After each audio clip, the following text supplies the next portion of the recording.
This is Chris Wadeos. Like, subscribe to Team WWE Wrestling on YouTube, subscribe to my other channel, Word of Chris, and subscribe to this channel, Chris Wadeos. Follow me on Twitter, Instagram, and both of my TikToks. So I'll be down there in the description box.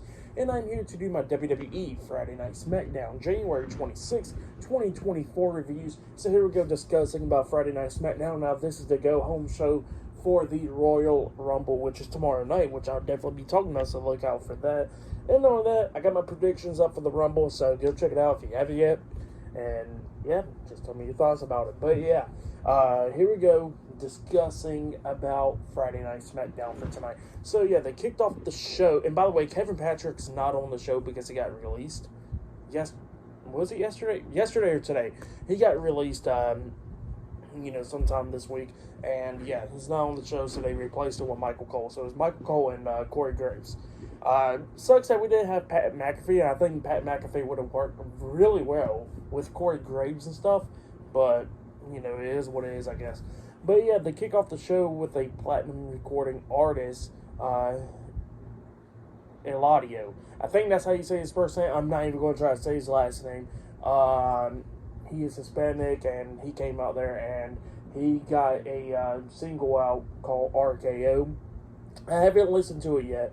I'm going to go check it out soon, later on or whatever. So I'm going to go listen to it eventually tonight, and I'm going to see how it goes, But yeah, he comes out there, and then he introduces Randy Orton. Randy Orton comes out there, and he says that, he's happy that somebody made a song about him and all that stuff, and he says he's good friends with Eladio and all that. So yeah, that's what Orton says. But then he got to go talk about the Rumble.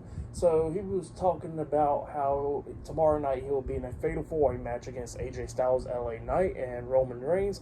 And he says that, that numbers matter in the Rumble and all that. And he says the biggest number that's going to matter tomorrow is the number 15, because he is going to become a 15-time world champion. So yeah, that's what Randy Orton says. But then he gets interrupted by AJ Styles. Oh yeah, and I forgot to mention that after Orton said the number 15 and stuff, Fox went on a commercial break. I don't know if it ever went on commercial breaks with anybody else, but it literally went on a commercial break during the promo, and then it came back on really quick after one commercial, which was weird, but is whatever, I guess. I don't know, it just messed up the whole vibe, I guess, for me. But yeah, Styles come out there interrupting Randy Orton, and he was talking about how Orton hit him with the RKO last week, and he says that he's going to get his payback on Randy Orton eventually. And he says that he's getting sick and tired of people walking over him, and he says that he's going to be walking over every single body at the Rumble, and that includes Randy Orton, Roman Reigns, and as soon as he sees LA Knight, all of a sudden, LA Knight's theme song hits, and he sees LA Knight for him. So yeah, like Styles said, Orton, Roman, and then as soon as he sees all of a sudden LA Knight's music plays and say LA Knight in the beginning, which was pretty damn cool, LA Knight comes on. He does a really good promo right here. He was talking about a lot of stuff, talking about how he's going to walk over AJ Styles like he has been doing. He's going to do it again, but not only he's going to walk over AJ Styles, he's going to walk over Randy Orton, and he's going to walk over Roman Reigns. But then he says that tonight he got some match against Solo Sikoa, and he says that, he was wondering why he was the only person in the Fatal 4-Way match put in the match, and not Randy Orton or AJ Styles or anybody else. And he says that that's because Paul Heyman knows that LA Knight is the biggest, the biggest threat for Roman Reigns. And he says that Roman Reigns knew it. He says he knew that Roman Reigns knew it at Crown Jewel, and if it was because of his family and all that stuff, he would have become champion already. And he says that, what? He says, screw it. He says that, he's not going to complain about it. He says he's going to go face Solo Sikoa and slap him so dang hard that he's going to start dancing like his daddy. So, yeah, that's what he says there. And, yeah, he just walks out. But then Orton was paying attention to LA Knight, and then that's when Styles kicks Orton in the stomach and hits a peg leg kick onto him, laying him out, and walks away. But, yeah, that's what happened there. Pretty good stuff. But, yeah, and not only that, we did see the Kabuki Warriors, Asuka, and we've seen Asuka and Kairi Sane walk into the arena, same for Katana Chance and Katie Carter, because later on tonight, they'll be in the tag team match for the WWE Women's Tag Team Championships. And before the segment as well, we actually seen Solo Sikoa, Paul Heyman, and Jimmy Uso walking backstage. So, yeah, they're there at the arena as well. But yeah, we'll see you guys later. Until the next thing that happens on Friday Night SmackDown. See you guys later. Until then.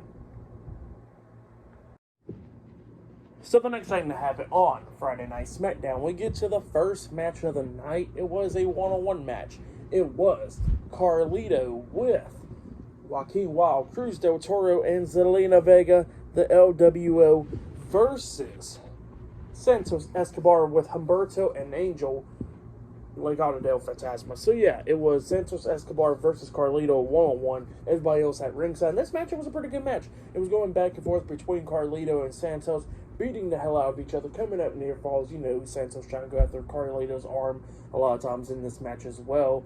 But yeah, this match was a really good match. Like a few times, Carlito almost won this match. Like at one point, he actually lifts him up like a suplex, like he's about to hit a suplex, but then puts Santos back down to his feet, but still got him like, you know, his arm over his head, and does that swing neck breaker onto Santos. He pins him. 1, 2. Santos barely kicks out at 2, and then all of a sudden we see, I think it was Humberto. Humberto jumps on the ring apron, distracting the referee, and Carlito, you know, runs the ropes because, you know, he's about to hit a move onto Santos. But when he runs to the ropes, we see Angel pulling down the second rope, and Carlito goes, you know, falls out of the ring through the second rope. And then we see Joaquin Wilde going after Angel, and Humberto comes up and saying for Cruz del Toro. So yeah, all of us brawling outside of the ring. And then while they was all brawling outside the ring, we see Cruz del Toro climb up on the top turnbuckle, and he jumps off with a front flip senton onto Angel and Humberto, taking them both out outside the ring. But then the referee sees that, and then all of a sudden we see Zelina Vega go on the ring apron, you know, telling the referee, like, do something about it and all that stuff. And then while she was on the ring apron, we see Elektra Lopez making her SmackDown debut, coming up, sweeping Zelina off the ring apron and laying her out. So yeah, Elektra Lopez makes her main roster debut. Now she's like, I don't know, she's a heel on the main roster and a babyface on NXT, because right now she got that feud with Lola Vice, so she's like portrayed as a babyface on there, I guess you could say, probably. I don't know, it's only been like a week since that happened. But yeah, like, yeah, it's just crazy now. But yeah, and then after the referee was distracted by that, and then Carlito was checking on Zelina, like, distracted and all that stuff, we see Santos coming up from behind, rolling up Carlito for the 1, 2, 3. So yeah, Santos Escobar defeated Carlito, and yeah, that's what happened there. Pretty good match and stuff. Great to see Elektra Lopez making her debut on the main roster for the match, and for her debuting and stuff, I'll give it all 3.5 stars. So I'll give it great stuff. So yeah, it was just great to see Elektra Lopez make her debut finally. But yeah, great stuff though. But then after that, we see AJ Styles walking backstage, and then Jimmy Uso stops him, and Jimmy Uso proposed something to Styles, telling him, hey, don't attack me or anything, but he wants AJ Styles to help them out, take out LA Knight, and then that helps out Styles, and that helps out Jimmy Uso, because LA Knight would be taken out and stuff. And then when he finished off that, saying that, we see Luke Gallows, Carl Anderson, and Mia Yim come walking up, and you know, Jimmy Uso quickly walked off, and the OC asked AJ Styles, like, what was that all about? And he looks at Carl Anderson, he goes like, don't worry about it, and walks away. So yeah, that's why I've been there. Pretty interesting stuff. But yeah, still to come later on tonight, LA Knight versus Sikoa one-on-one, and still to come later on tonight, we will see the WWE Women's Tag Team Champions Katana Chance and Kata Carter versus Asuka and Kairi Sane, the Kabuki Warriors, tonight in a tag team match for the WWE Women's Tag Team Championship. So yeah, a lot of stuff going on tonight. But yeah, we'll see you guys later until the next thing happens on Friday Night SmackDown. See you guys later. Until then. So the next thing that happened on Friday Night SmackDown, now before I talk about the tag team title match, we gotta talk about a few things that happened before this match. So yeah, we gotta talk about a promo package from Bayley, and that promo package was really damn good. I'm not even gonna lie, it was really good, well produced and all that stuff. Bayley was talking about how she won so many titles: the Raw Women's title, SmackDown Women's title, Women's Tag titles, Money in the Bank, NXT Women's title, all that stuff. Talking about how she's a Grand Slam champion and all that stuff. And then she says that, you know, that she got injured and torn her ACL, was out for months. for so long, and then comes back and then creates one of the greatest women's faction of all time, Damage Control, and talking about how Io Sky is the women's champion and how the Kabuki Warriors is going to become the women's tag team champions. And she says that she gets to make history once again and then try to win and go win the Royal Rumble match and go main event WrestleMania, something that she has never done, and win the Women's World Championship. So yeah, that's what Bayley was saying. Pretty good stuff though. Great stuff from Bayley right there.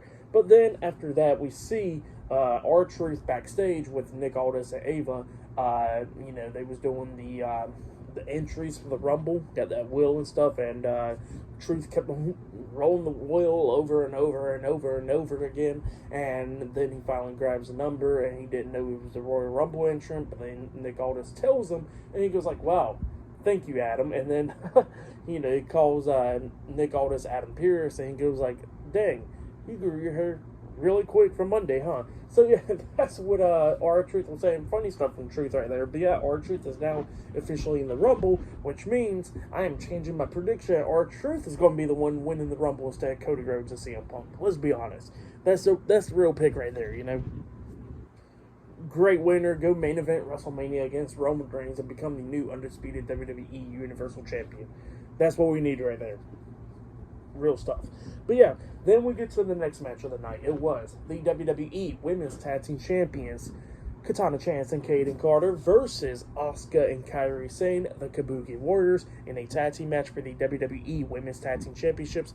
Damage Control was not at ringside for this match. And this match was a really good match between these two teams right here. They was beating the hell out of each other and all that stuff. Asuka coming in, and Asuka and Katana Chance getting taken out as well. And Kairi Sane starts doing like the back fist onto Kaden Carter inside the ring. She climbs up the top turnbuckle and jumps off with the insane elbow, but Carter puts her feet up in the air, which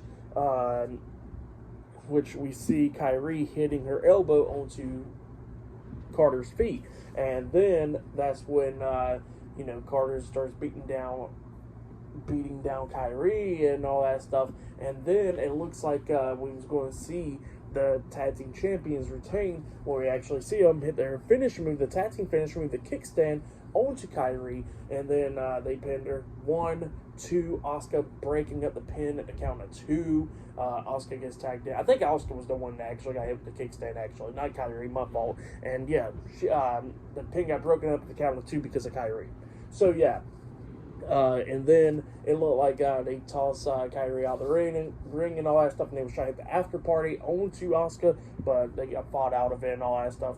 Kairi grabs, we see Asuka hitting the sliding kick to the face onto Katana Chance, which knocked her out the ring, and that's when Kairi grabs her and hits a Alabama Slam onto Katana on the announce table, laying her out, and then that's when Kairi gets tagged in. She climbs up the top turnbuckle. Asuka gets Kaden Carter by the head, pretty much like the like Sting's finisher move, that inverted DDT, the backwards DDT. She grabs her like that, and then they hit their tag team finisher move, the insane elbow drop with the inverted DDT onto Kaden Carter, and then Kairi pins Carter for the 1, 2, 3. So yeah, Asuka and Kairi Sane defeated Kaden Carter and Katana Chance tonight in the match, and they are the new WWE Women's Tag Team Champions. That's what happened. Great match. I'll give that match 3.5 stars. That's why I'll give it a great match between those two teams, the Kabuki Warriors and your new champs. But yeah, great stuff, like I said. And we see Damage Control going out there, all of them celebrating with Pyro going off. Great moment there. But yeah, and then after that, we actually see Paul Heyman backstage, and Jimmy Uso's back there, and Solo Sikoa is too. And Paul Heyman looks at Solo, and he goes like, you solved the problem last week, but you need one thing, and that's to fix the problem.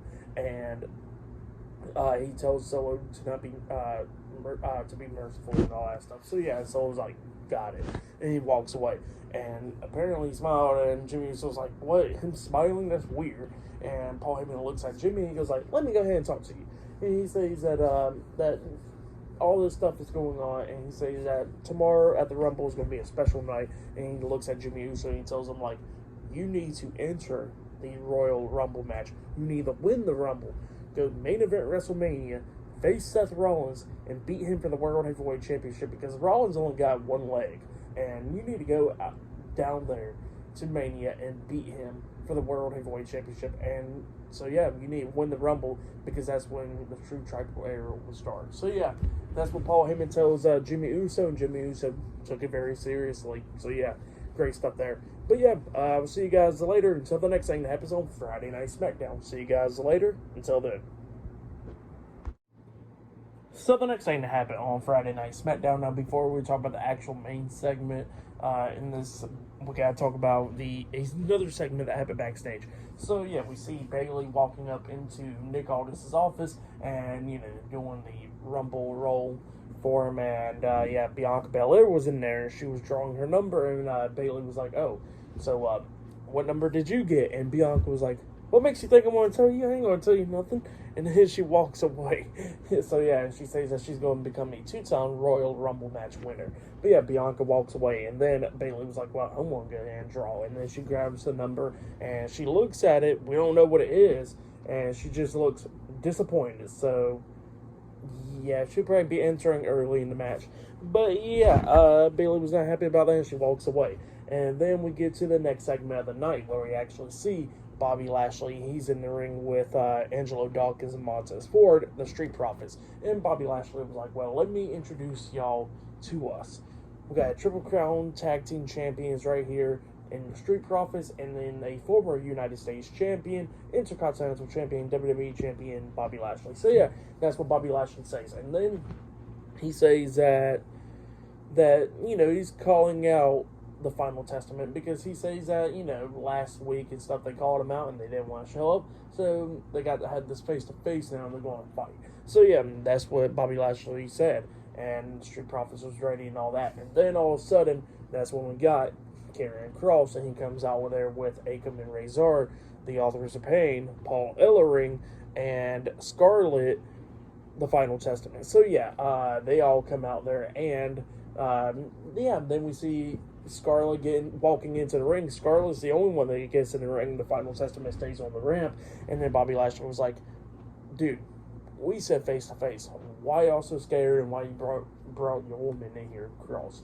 And then we see Angelo talking. Angelo was talking about how, they was ready for a fight, and they won that fight. And Montez Ford was like, yeah, we want that fight. So, yeah, they was all ready to fight the Final Testament. And then Paul Ellering starts talking about how the Final Testament is going to run this and all that. And then Karrion Kross starts talking. He says, well, you got to go face-to-face with the prettiest face in the world and all that. And then the fan starts booing and all that, saying, what? And Kross tells him to shut the hell up and all that stuff. And then Kross was like, well, you got your face-to-face. And Bobby Lashley was like, oh, yeah, we got the face-to-face. But, we want that fight. And Kross was like, well, we ain't going to fight. And Bobby Lashley was like, yeah, we are. And then all of a sudden, that's when the Street Profits gets out the ring. And Bobby Lashley was trying to get out the ring up until Scarlett jumps on his back, grabbing him by the eyes and all that stuff. And then that's when AOP starts taking down the Street Profits outside of the ring. And Kross gets in the ring, tossing Lashley's shoulder first into the ring post. Montez Ford got hit with a powerbomb inside the ring. Angelo Dawkins got laid out as well. Bobby Lashley tries to get back into the ring, going after AOP, and then Kross comes up beating the hell out of him 3-on-1, and then AOP lifts him up, and Kross hits the cross hammer to the back of the head onto Bobby Lashley, laying him out. So yeah, the Final Testament stands tall tonight on SmackDown. But then after that, we see Jimmy Uso walking up into Nick Aldis's office to, pick a number, and he says yeet, and then he picks a number. You can tell he's upset. It wasn't even a good number, apparently. We don't know. But apparently it wasn't a good number, and then he says no yeet, and walks away. So yeah, funny stuff right there. But yeah, up next it'll be Austin Theory versus Carmelo Hayes 1-on-1 up next on SmackDown. So yeah, that match is up next. So yeah, see you guys later. Until then.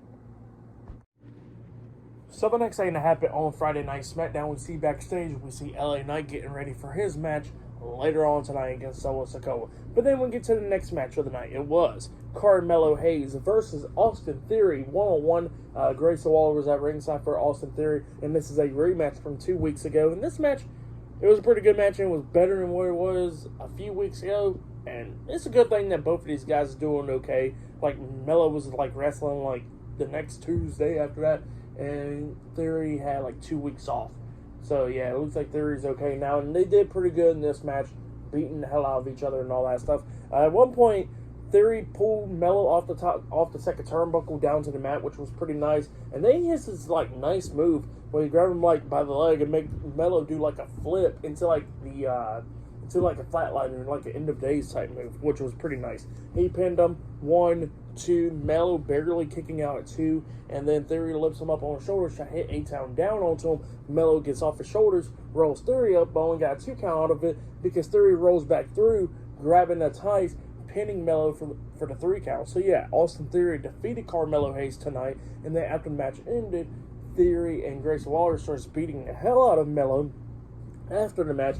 And then Trick Williams' music hits, and he comes running down, making the save, beating down Theory, knocking him out the ring, and then tossing Grayson Waller over the top rope as well, making the save, holding Mello up. So yeah, that's what happened there. Pretty good stuff.